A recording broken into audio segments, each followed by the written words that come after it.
Hi friends, ఇప్పుడు quadratic ఈక్వేషన్లో level 1లో 5th ప్రాబ్లంలో ఉన్నాం. ఇక్కడ క్వశ్చన్ ఏమంటే 2 స్టేట్మెంట్స్ ఇచ్చారు, అవి కరెక్టో రాంగో చెక్ చేయాలి. ఇఫ్ స్టేట్మెంట్ 1 చూద్దాం.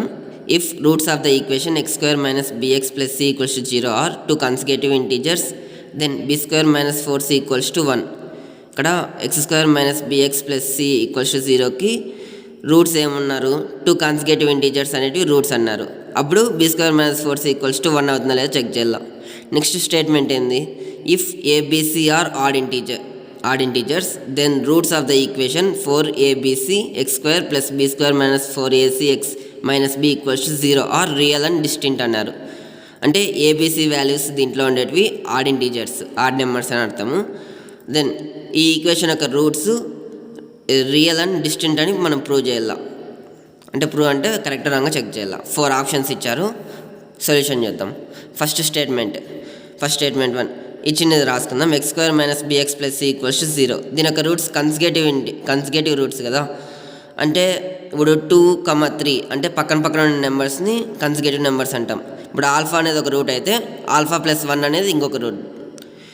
మనకి ఈ ఫార్ములా తెలుసు, some of roots equals to -b/a అని. ఇక్కడ -b/a చేస్తే +b వస్తుంది. సో ఇది ప్లస్ ఇది చేద్దాం. Alpha + 1 2α + 1 = b, 2α = b - 1, alpha = b - 1/2. Alpha value మనకు వచ్చింది. ప్రోడక్ట్ ఆఫ్ ద రూట్స్ ఏంది?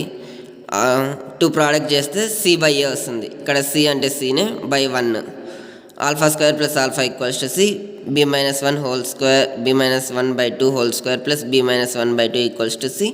ఇట్లా చేసుకుంటూ పోతే లాస్ట్కి b² + 1 - 2b + 2b - 2 = 4c. ఈ -2b + 2b క్యాన్సిల్ అవుతాయి. b² - 1 = 4c, b² - 4c = 1. So మనకి క్వశ్చన్లో వచ్చినది ప్రూవ్ అయింది. Therefore statement 1 is true or correct. ఇప్పుడు స్టేట్మెంట్ 2 చూద్దాం. స్టేట్మెంట్ 2లో వాళ్ళు ఏమన్నారు? ఏబిసి వాల్యూస్ ఆడ్ నెంబర్స్ అన్నారు. ఇంకొక ఈక్వేషన్ ఇచ్చారు, దీని యొక్క రూట్స్ అనేటివి రియల్ అండ్ డిస్టింక్టా కాదా మనం ప్రూవ్ చేయాలి. అట్లా ప్రూవ్ చేయలేనప్పుడు ఇది రియల్ అండ్ డిస్టింక్ట్ అన్నప్పుడు దాని యొక్క డిస్క్రిమినెంట్ అనేది >0 అయి ఉండాలి. First of all discriminant equals to b² - 4ac. ఇది >0 అయితే అప్పుడు రూట్స్ అనేటివి రియల్ అండ్ డిస్టింక్ట్ అవుతాయి. సో మనం చూద్దాం. d² = b² - 4ac. ఇక్కడ b అంటే ఏంది? ఈ స్మాల్ b² - 4ac స్మాల్ ఉండేటివి. a అంటే 4abc, c అంటే -b. ఇది ఏబిసి వాల్యూస్ దీంట్లో సబ్స్టిట్యూట్ చేసి క్యాలిక్యులేషన్ చేద్దాం.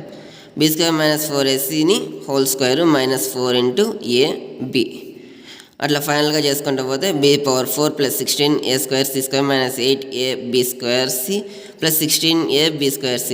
16ab² c నుంచి 8ab² c క్యాన్సిల్ చేస్తే ప్లస్ అవుతుంది దానికి. ఇట్లా ఇదొక పర్ఫెక్ట్ స్క్వేర్ లాగా అయిపోతుంది. ఎట్లంటే b⁴ని b² హోల్ స్క్వేర్ పెట్టుకోవచ్చు, 16ac a² c²ని 4ac whole square రాసుకోవచ్చు.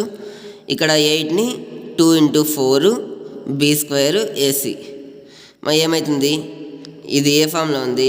a² + b² + 2ab అనే ఫామ్లో ఉంది. అంటే a + b హోల్ స్క్వేర్ ఫామ్లోకి తెచ్చుకున్నాం. డిస్క్రిమినెంట్ అనేది పర్ఫెక్ట్ స్క్వేర్ అయింది. అంటే పర్ఫెక్ట్ స్క్వేర్ ఎప్పుడన్నా కానీ నెగిటివ్ వాల్యూస్లో ఉండదు, అంతా పాజిటివ్ వాల్యూస్లోనే ఉంటుంది. సో పాజిటివ్ అని తెలుసు, అంటే 0 అయినా అయిండొచ్చు కదా, దానికోసం చెక్ చేద్దాం ఒకసారి. ఇక్కడ మనకి ఏంటంటే 2 ఆడ్ నెంబర్లు ఇంటూ చేస్తే మనకు ఆన్సర్ ఆడే వస్తుంది. ఈవెన్ నెంబర్ని ఆడ్ నెంబర్ని ఇంటూ చేస్తే ఈవెన్ అని వస్తుంది. సరే ఇక్కడ ఇప్పుడు ఇక్కడ b² కదా, b² అంటే ఏబిసి వాల్యూస్ మనకు ఆడ్ అని క్వశ్చన్లోనే ఇచ్చినారు. అంటే ఆడ్ ఇంటూ ఆడ్ చేస్తే మనకి ఫైనల్గా మనకి ఆడ్ అనే వస్తుంది. సో ఇది odd number.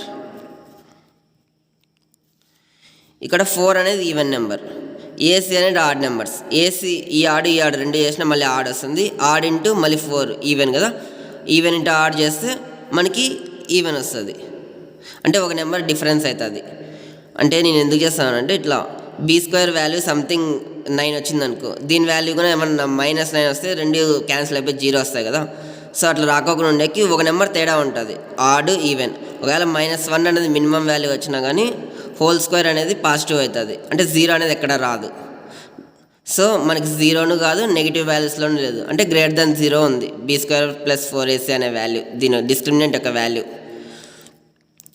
So discriminant value greater than 0 ఉన్నప్పుడు మనకి ఏంది, if a quadratic equation if the roots are real and distinct then discriminant d = b² - 4ac is greater than 0. Therefore statement 2 అనేది కూడా ట్రూనే. మనం ఇది చూసుకున్నట్లయితే ఆప్షన్స్ చూద్దాం. ఇప్పుడు రెండు ట్రూనే కదా, కానీ 2కి 1కి ఎక్స్ప్లెనేషన్ రెండు వేరు ప్రాబ్లమ్స్, రెండింటికి ఇంటర్లింక్ లేదు ఇక్కడ. ఆప్షన్స్ చెక్ చేద్దాం. Statement 1 is true, statement 2 is true. Statement 2 is a correct explanation for statement 1.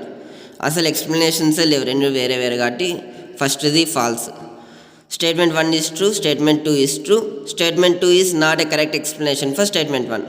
Okay, second option అనేది కరెక్ట్, ఎందుకంటే కరెక్ట్ ఎక్స్ప్లెనేషన్ కాదని ఇచ్చినారు. ఇక్కడ 1 ట్రూ 2 ఫాల్స్ అని ఇచ్చినారు, ఇది తప్పే. స్టేట్మెంట్ 1 ఫాల్స్, స్టేట్మెంట్ 2 ట్రూ అన్నది, ఇది ఫాల్స్. మనకు ఫైనల్గా ఆప్షన్ 2 అనేది కరెక్ట్ అవుతుంది. Therefore option 2 is correct.